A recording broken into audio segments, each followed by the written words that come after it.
सनमई करम तोहरो लागे खानदानी बा ये सनमई करम तोहरो लागे खानदानी बा।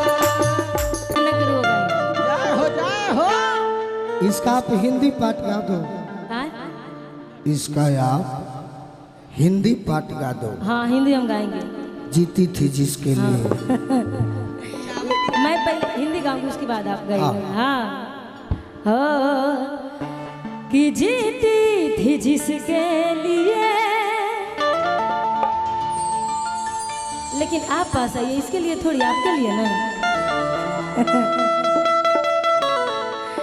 कि जीती थी जिसके लिए, जिसके लिए मरती थी।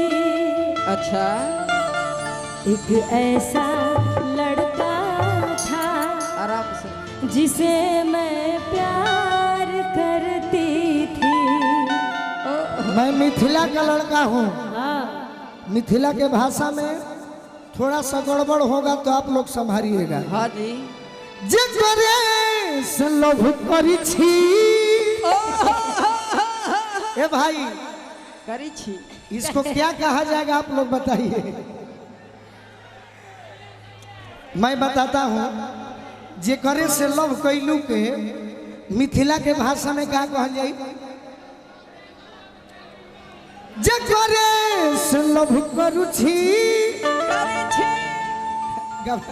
करी छी करै छी करै छी करै छी कि जे करे से लव करै छी।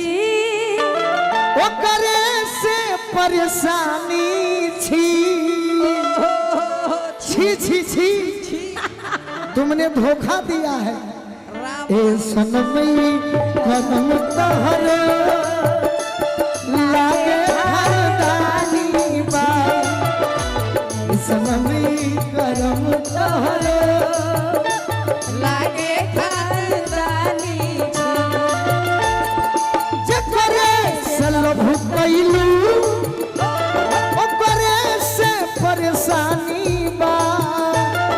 जकरे से लोभ कैलू ओकरे से परेशानी बा।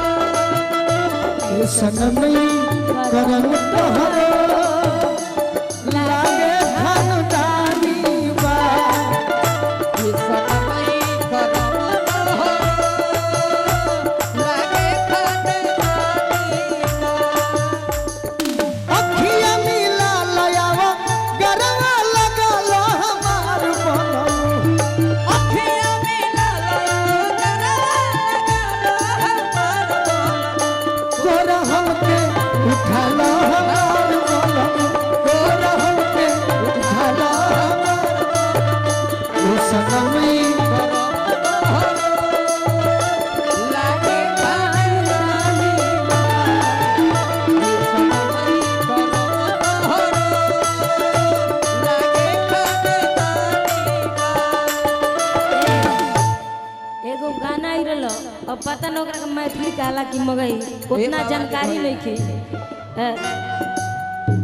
कि आगे सुनैयारवा हो भर्ती पटनवा।